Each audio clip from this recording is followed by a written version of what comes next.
are among the most common reasons for visits to emergency departments. Although most lacerations will heal without treatment, repair of these injuries reduces infection, scarring, and patient discomfort. Sutures, tissue adhesives, and wound tapes may all be used for laceration repair. Tissue adhesives and wound tapes are suitable for smaller lacerations that are not subject to substantial tension. In this video, however, we will demonstrate the use of simple interrupted sutures. Not all lacerations are suitable for primary closure. Some should be allowed to heal by secondary intention, in other words, granulation and reepithelialization. The interval between injury and evaluation is important, since delays in repair may increase the risk of infection. The location of the wound and the degree of contamination may affect the acceptable interval between injury and repair. For example, some contaminated wounds on the hands or feet may require closure within 6 hours, whereas facial or scalp lacerations can often be safely repaired more than 24 hours after injury. The decision to suture a wound must be made on an individual basis, and the interval between injury and repair may be shortened for patients with impaired host defenses. Closure by secondary intention should also be considered in lacerations that are grossly contaminated and in most puncture and bite wounds to the extremities. Consultation with a specialist should be sought for wounds involving substantial loss or destruction of tissue, complicated lacerations on the hands or face, or wounds thought to involve an underlying structure. Many institutions stock prepackaged laceration trays that contain most of the equipment needed. For preparation and anesthesia, you will need a skin cleansing agent, sterile gauze, local anesthetic, a 5 or 10 milliliter syringe, and a 25 to 30 gauge needle. 1% lidocaine is an appropriate anesthetic for most lacerations. The use of lidocaine with epinephrine offers advantages, such as a reduced incidence of bleeding and an extended duration of action, but is relatively contraindicated in areas with a single blood supply, such as the penis or nose. A dilute 1 in 200,000 solution of epinephrine may be used to repair lacerations of the digits. Bupivacaine, which has an extended duration of action, may also be used. For wound irrigation, you will need saline solution, a sterile bowl, and a 30 to 60 milliliter syringe with a splash guard. For suture placement, you will need a needle holder, an Adson Brown or toothed forceps, suture scissors, and appropriate suture material. For percutaneous sutures, non-absorbable nylon or polypropylene sutures should be used.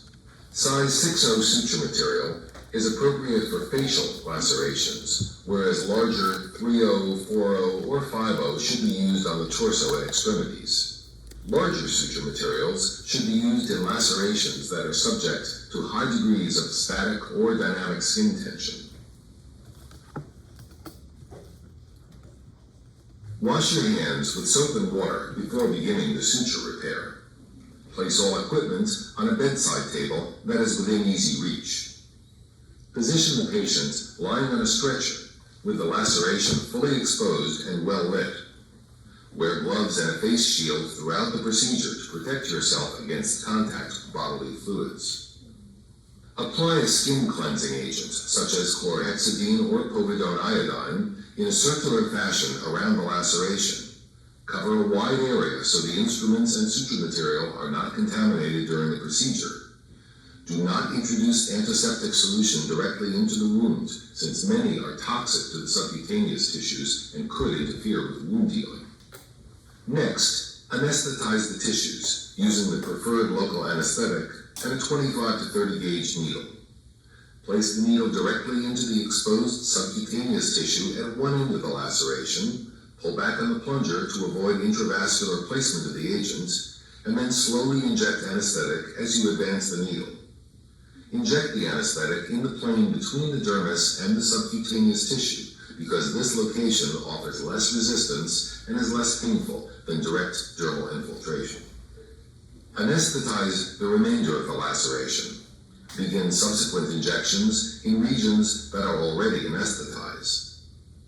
Irrigate the wound with normal saline solution.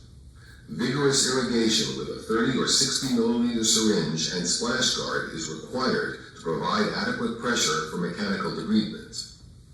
Irrigate the wound until it is visibly clean. The amount of irrigant required will vary depending on the laceration. At this point, switch to sterile gloves and apply a sterile fenestrated drape over the wound. Using a forceps or needle holder, carefully explore the wound, looking for foreign material and injuries to tendons, nerves, vessels, or underlying structures. Hold the needle holder in the palm of your dominant hand with your index finger extended. This position allows for maximum control and proper angle of entry.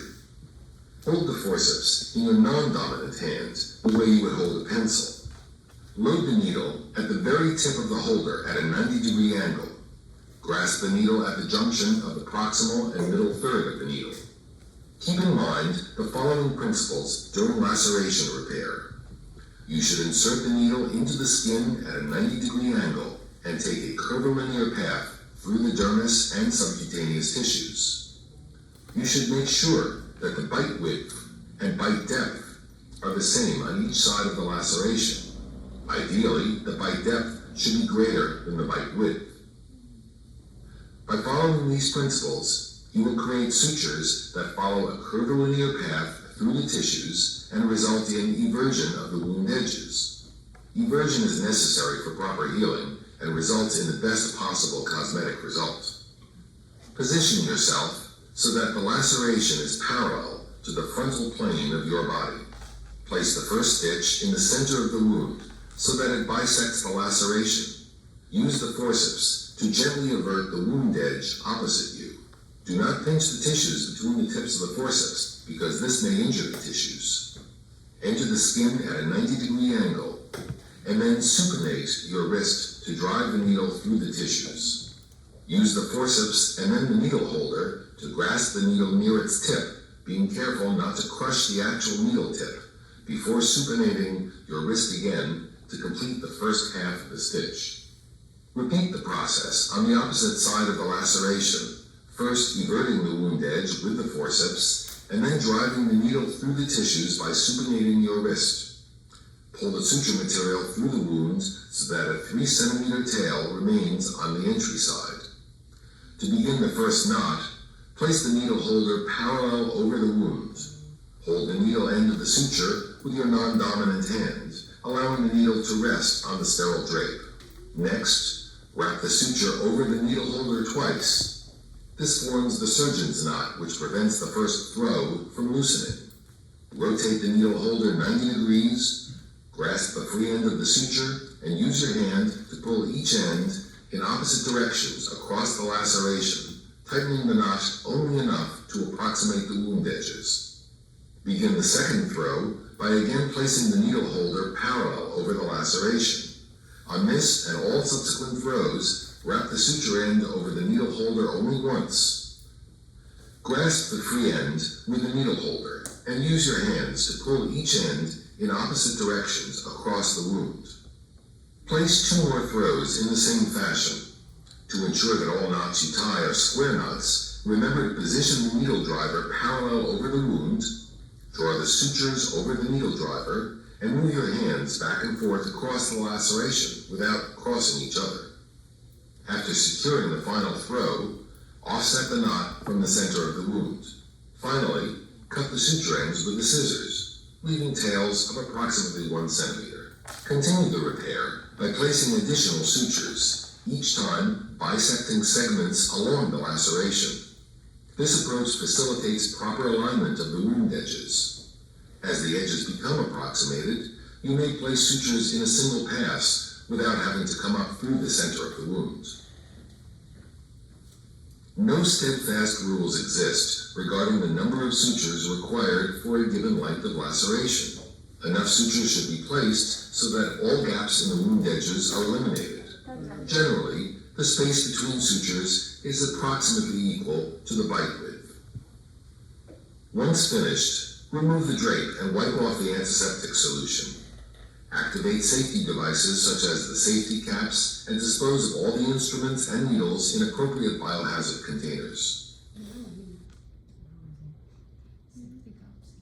Cover repaired lacerations, except those on the face and scalp, with a sterile, non-adherent dressing.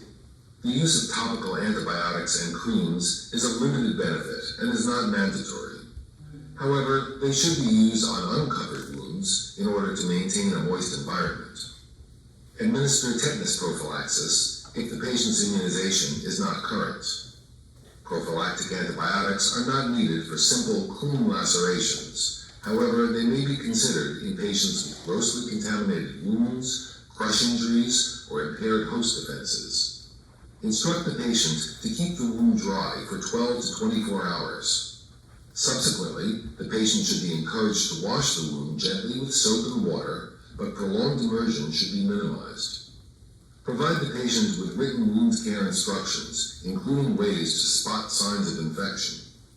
Facial sutures should be removed within 5 days to prevent scarring.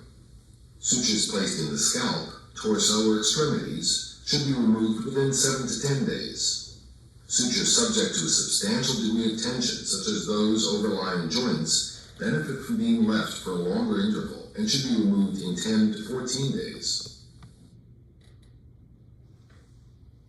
Early complications of laceration repair include infection and wound dehiscence. Early follow-up with a wound check in 24 to 48 hours should be arranged if these issues are a concern at the time of primary repair.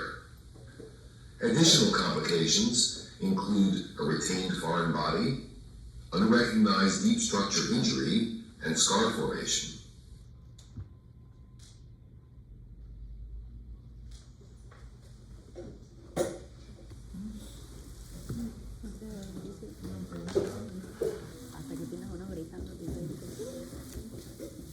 A pesar de que tenga pelo, también hay que hacer. Pregunta, yo sé que olvidó dar inglés, pero se entiende, ya te he explicado cada paso. Y ya lo acabo de mandarlo, lo recibiste. Yo tengo preguntas sobre la lidocaína. A ver, O sea, ¿cuánto es cómo, o sea, sí sé que es tener efectos secundarios de como hoy, pero ¿qué cantidad o cómo, o sea, no sé. ¿Cómo se coloca? ¿Cómo se pone, Dani? Sí. lo que usualmente se recomienda es que no debe ser más de 20 ml en total. Pero si es una cortadura grande. ¿Una? Cortadura grande como apareció ahí. Ya cuando son heridas ya no sé, sí. muy grandes, en teoría deben ser cerradas en el salón de operaciones. Ajá, sí. Digo, en teoría. Una cosa es la realidad, sobre todo en el medio público, ¿no? Que, bueno, digo. Por ejemplo, yo he visto que para las heridas que son en dedos, para bloquear los nervios, como que hay diferentes puntos donde se debe poner la Bien, anestesia. los bloqueos son, o sea, lo que permiten los bloqueos es que utilizan mucha menos anestesia y abarcan un mayor área. Para los bloqueos se requiere primero entrenamiento, sobre todo cuando estamos hablando, por ejemplo, de muñecas o extremidades, ¿no? Pero para los dedos, que es lo que más usualmente hace, es donde hay menos compromiso vascular, obviamente, porque la principal complicación de los bloqueos nerviosos son el compromiso vascular, que sin querer le deja el vaso y ahí metas en la lidocaína y va a haber toxicidad sistémica por la lidocaína, ¿no? En los dedos es en los laterales, en la base de los dedos, lateral medial. Ahí tú pones el bloqueo y anestesias todo el dedo y puedes hacer todo el procedimiento sin problema. Ya para, por ejemplo, muñeca, antebrazo o brazo incluso, sé que se requiere un entrenamiento o se puede buscar con el ultrasonido. O sea, se llama anestesia. Bueno, anestesia no te va a venir acá en el Santo Tomás para hacer eso. Los residentes de ortopedia sí lo hacen. Nosotros lo hacemos a veces también, dependiendo del tamaño de la herida, si es una herida grande o si es profunda. Pero nosotros utilizamos el ultrasonido. ¿Y qué transductor se utilizaría para hacer un bloqueo? Bastante. Lineal, disculpa. Lineal. El lineal, ¿por qué? Porque es el que es periférico para los músculos. Porque es el que tiene mayor resolución pero menor penetrancia. Pero 7.5, ¿no? ¿Ah? 7.5.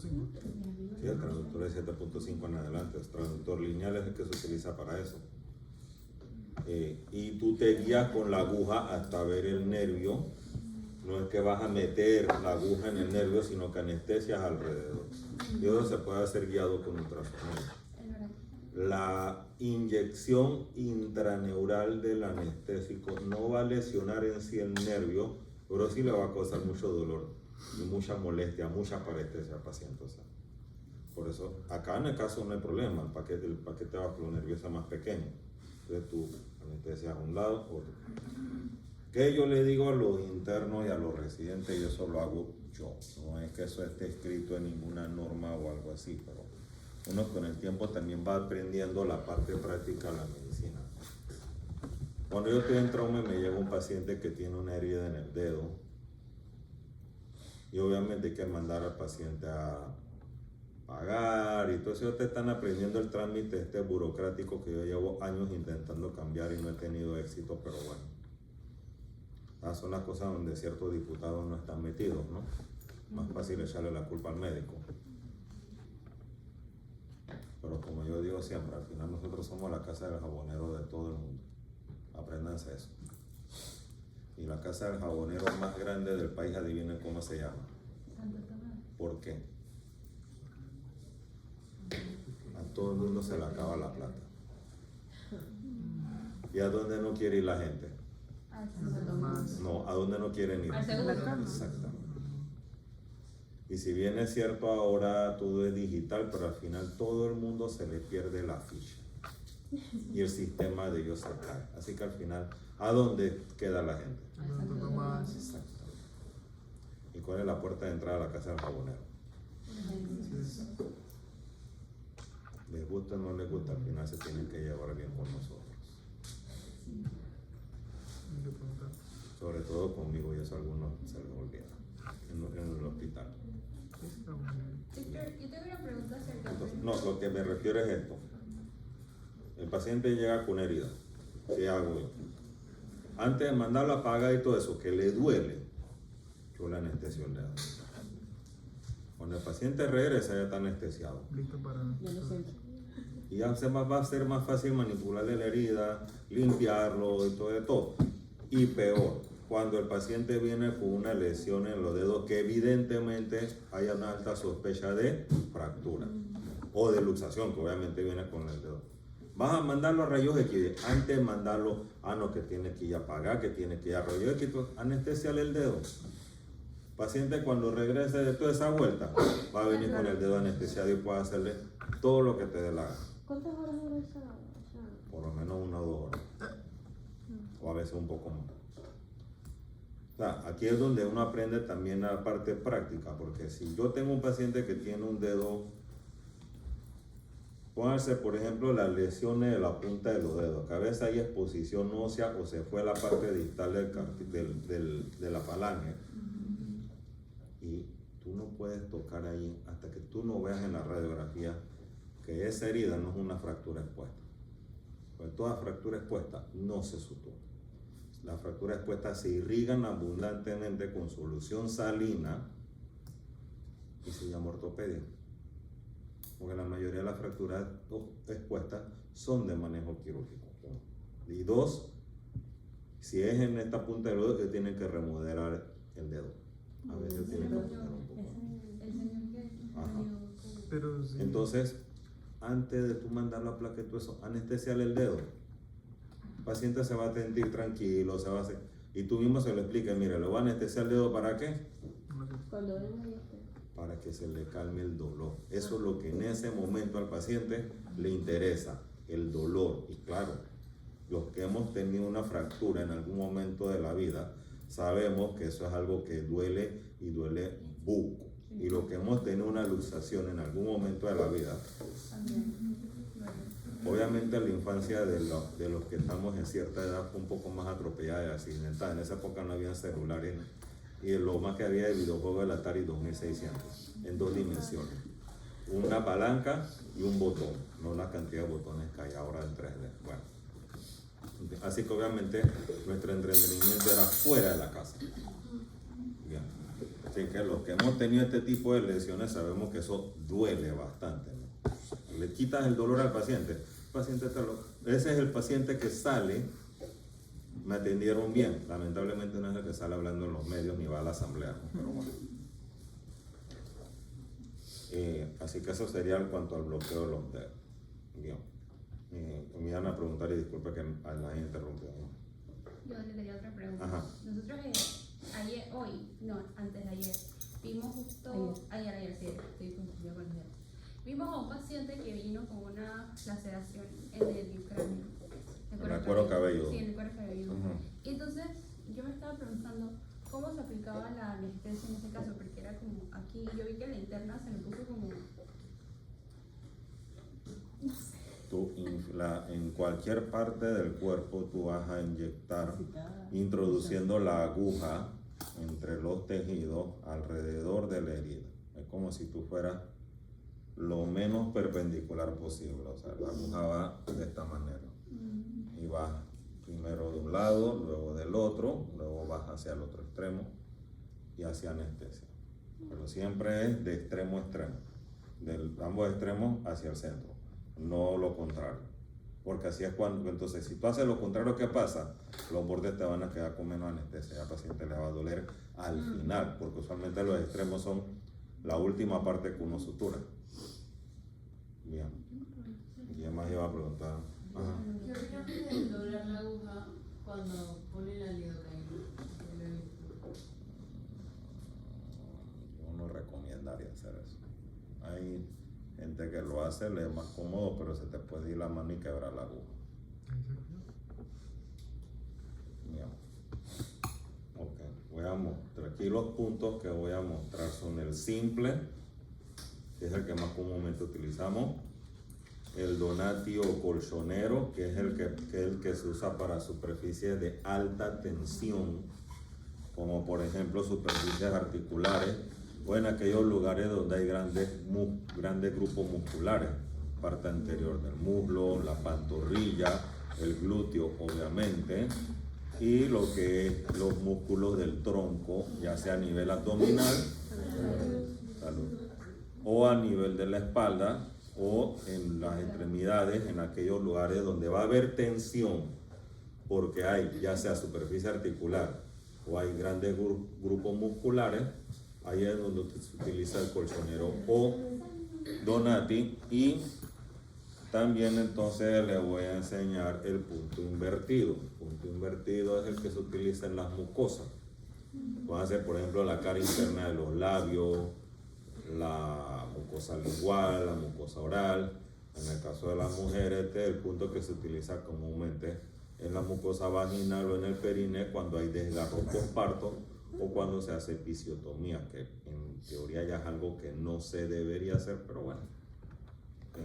La episiotomía es que en el introito, en la parte de abajo, uno agarra una tijera y para ampliar, en el caso de que el feto viniera con una cabeza bastante grande, hubiese un arresto de hombro. Para el invertido usan absorbible. Para el punto invertido se utilizan suturas absorbibles, porque en teoría no es una sutura que tú le vas a decir algo a la paciente, vayan tanto un día a cortarse los puntos, sino que el cuerpo la va absorbiendo.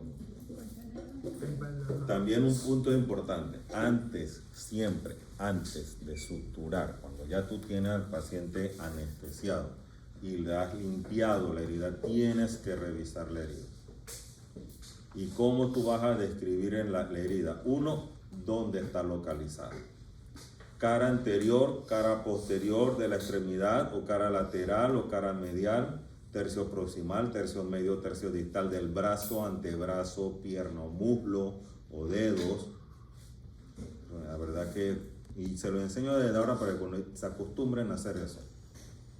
Porque ponen de que herida en el brazo y es en el antebrazo. Estoy hablándole de interno. No estoy siendo sarcástico, lamentablemente. Ojalá fuese así. Ojalá. fuera sarcasmo mío, pero lamentablemente es la realidad. 2. Más o menos aproximadamente qué tantos centímetros es la herida. No es que usted tiene que tener una regla o tiene que tener los centímetros en la córnea para medirla, o un lente inteligente de última generación. Ya uno se va acostumbrando más o menos a dar una idea aproximada de cuántos centímetros mide la herida. Bien. 3. ¿Qué tanto compromete la herida? La herida solamente piel, compromete subcutáneo, que el tejido subcutáneo es grasa, o ya compromete músculo, o sea que ya ha roto la fascia muscular. Si hay cuerpos extraños en la herida, es importante, ¿por qué? Porque si hay restos de ropa, de hierba, de tierra y todo eso, eso se tiene que sacar. O cuando el paciente se ha puesto cualquier porquería para tapar la hemorragia, usualmente es café o telaraña. ¿Telaraña? Sí, telaraña, sí. ¿De qué? De araña, ¿En serio? O sea, pensé que eso era como no sé, bueno. Sí, telarañas. Se ponen allí o se ponen café. Bueno, créeme que la gente lo hace. Por eso es que tú te das cuenta de que porque Dios no ha mandado un meteorito todavía. Ay, por favor. O a veces me pongo a pensar que si todas estas tensiones políticas, esto no son una medida de la naturaleza para borrar del mapa a algunas personas en el mundo, como las que se ponen café en las heridas. Sí. O se ponen jabón, pero no jabón de lavar ropa, perdón, de bañarse, el jabón detergente, se le echan también ahí. O blanquear heridas. O a veces se han puesto peores cosas. Estamos de acuerdo en que la gente, obviamente, que no es profesional de la salud, de repente tienen ausencia de estos conocimientos y eso es obvio, pero digo, hay cosas que también son obvias y yo le puedo asegurar que ni en la edad de piedra la gente hacía esas cosas, pero bueno, diga. ¿Ah? Ah, sí, se echan de todo. Y mantequilla también. O vaselina también, sí. En vez de echársela en otra parte, pero bueno. ¿Y qué pasa con el cuchillo así? Bien. Entonces, todo eso hay que remover. Todas esas cosas. Otra cosa que también hay que verificar en una herida es los vasos sangrantes. Si hay un vaso sangrante, eso hay que... No. Bueno, si hay cauterio, sí, pero si no, te agarra un punto y le coge un punto simple allí para ligar eso, porque usted no puede suturar eso, porque después es el paciente que llega días después con un hematoma infectado. Y por supuesto, si hay lesión de tendones, eso sobre todo en las extremidades superiores, eso no se sutura, eso es ya manejo por ortopedia. Si hay fractura expuesta, y no es porque el hueso está afuera, primero la herida es profunda, segundo, con la sangre comienza a salir como una sangre más oscura, así como marrón con grumos de grasa, y no es grasa subcutánea, eso es médula ósea, eso no se sutura. Si usted le toma la radiografía y si usted confirma con la radiografía que el hueso está fracturado, eso no se sutura. Eso se irriga abundantemente con solución salina y le pone antibiótico. Una cefalosporina de amplio espectro con un aminoglicósido. ¿Por qué? Porque el aminoglicósido penetra el periósteo.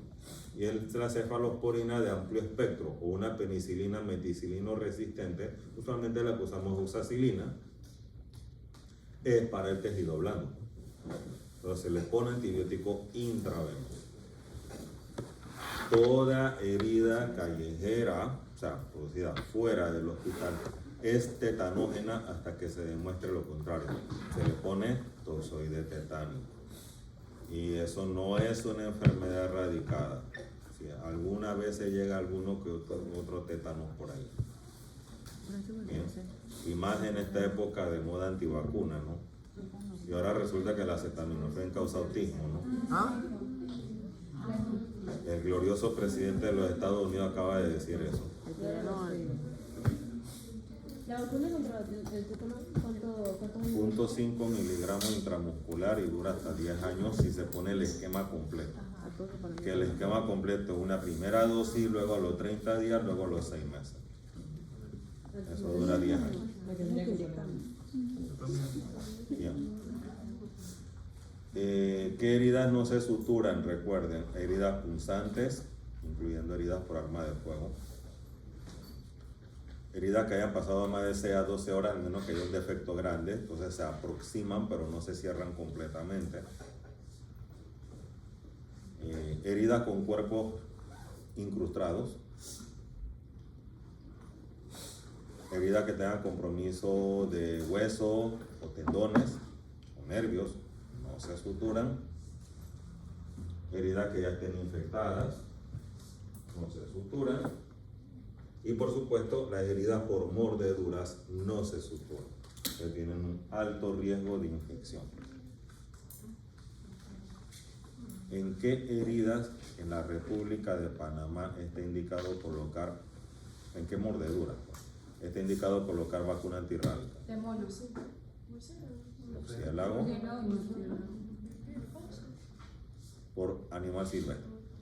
Por mamífero silvestre, cualquier mamífero silvestre, a ver, a eso que les gusta darle comida a los mapaches en la cinta costera, ¿verdad? O a los gatos solo en Albrook, bien, en Albrook o en Clayton, que esos animales abundan por allá, ¿verdad? Vacuna antirrábica, o a los monos, obviamente. Porque el virus circula en la selva, porque el reservorio del virus de la rabia en la selva son los murciélagos. Y aquí tenemos las dos especies de murciélago vampiro que existen en el mundo. Entonces, y por supuesto, además, mordedura por murciélago, está más que indicada la vacunación antirrábica.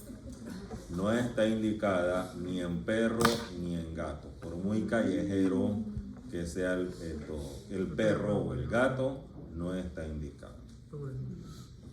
Porque todavía hasta este momento la cobertura de vacunal contra la rabia en perros y gatos es bastante alta aquí en Panamá.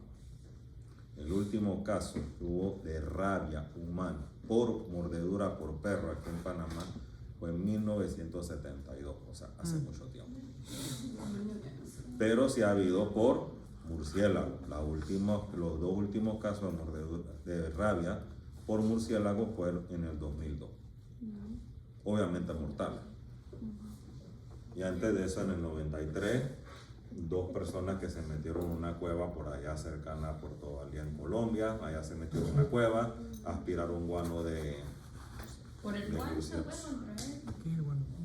el popó del murciélago. Ah, Sí, se puede.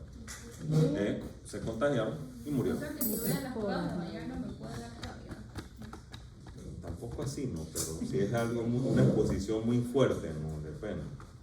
Pero sí se ha descrito casos así, como ya todos sabemos, una vez que inician los síntomas de la rabia es mortal.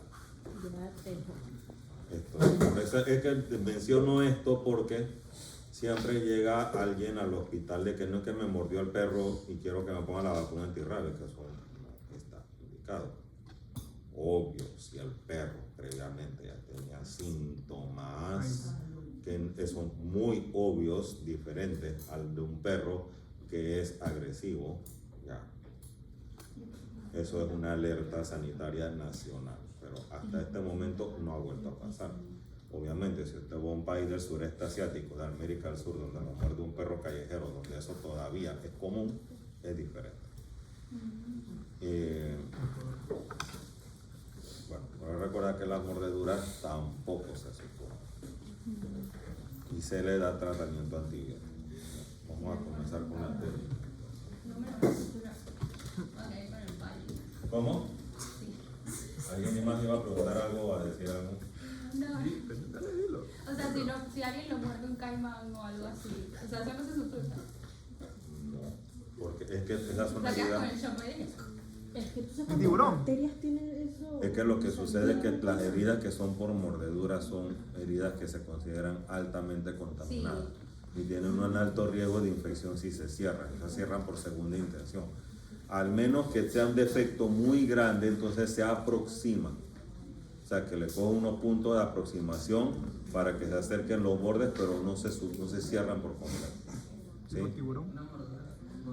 También, por ejemplo, peor todavía. Peor. Esas son las heridas más contaminadas que hay. ¿Sí? Ok. Esas son las heridas más contaminadas. Y después siguen las de gato y después siguen las de perro. Y los tiburones. La de gato por una sencilla razón, ya andan lamiéndose por todas partes, ¿no? Así que, Por eso. y después la gente los anda besando también. Y los tiburones. Toda herida contaminada. Sí, sí, sí, ya. A mí me da mucho miedo el tiburón. Pero más que nada los cocodrilos de los caimanes. No, a mí los tiburones. No, los caimanes. Los caimanes, porque yo sí, ellos siempre me importan. Sí, los tiburones te van a preocupar mucho bien. Yo me he acostumbrado a vainas normales. Oh, fíjate, mira la tecnología. ¿Tú estás grabando todo eso? Él puso su cámara. Una cosa tecnológica. Mira tú. Una cosa Da Vinci. Podemos activar, tenemos que separar. Sí, mejor. Vamos a comenzar con el punto 5. Doc, yo no tengo el. ¿Qué no tienes? ¿Tú tienes? Tienes que decirlo. No, bueno. Primero yo voy a mostrar los diferentes procedimientos y luego ustedes van a comenzar en su respectivo equipo. Antes de comenzar, digan. Ah, Doc, yo no tengo el que es para agarrar la piel. El. Fíjate si es esto de acá. Y su. ¿Quién le falta el? ¿Dónde para dejar en. Fíjate si hay aquí. Ahí hay. A ver. No, para dejar que.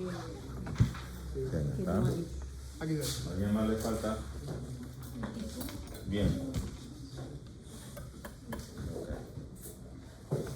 La aguja se pone perpendicular al portaaguja, que le llamamos folclóricamente porta.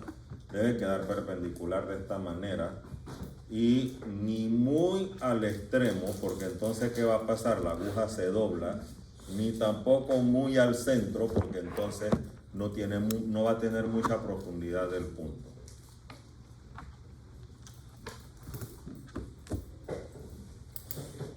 Colocamos de esta manera. ¿Se logra ver? No, yo aquí no veo. Sí.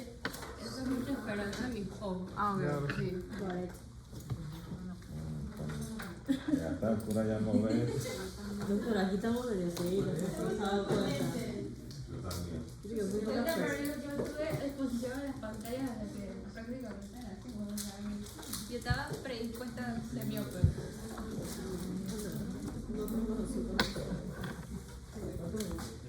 Pase el hilo, aquí resolvemos.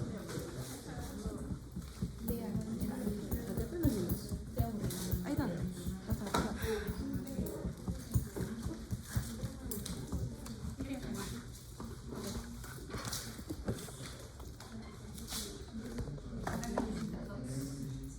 Bien. Entonces, me prestan atención aquí. Entro con la aguja perpendicular a la piel, iniciando siempre por en el punto medio de la herida. Voy a ir un poquito más. Pues.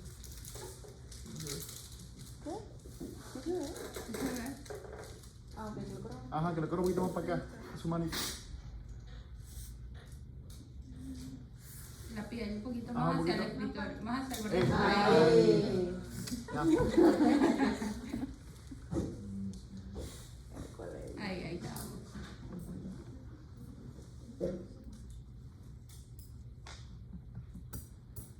Yo le voy a mencionar que la grasa subcutánea no se sutura la piel y si hay compromiso del músculo, el músculo se sutura en la fascia.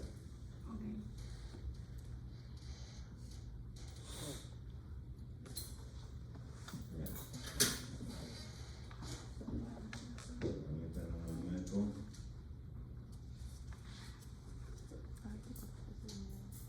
Para que no gasten hilo y tampoco se les vaya al momento de hacer el nudo,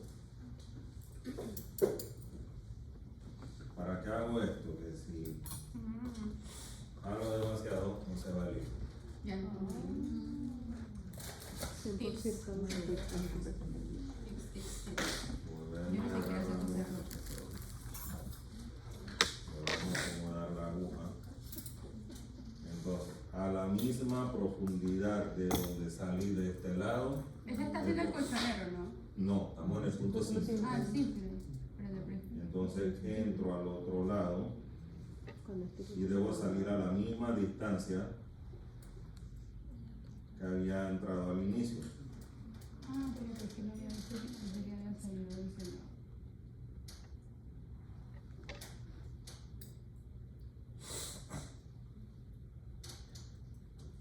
Este está no salió nada.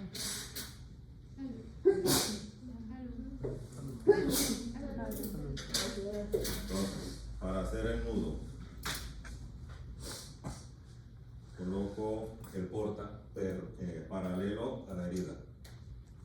Doy 2 vueltas Salud. y luego entonces pongo el porta perpendicular y agarro el otro extremo y en un solo movimiento hago el nudo. Luego vuelvo y coloco el porta paralelo, doy una vuelta y agarro lo mismo, perpendicular, agarro el hilo y hago un solo.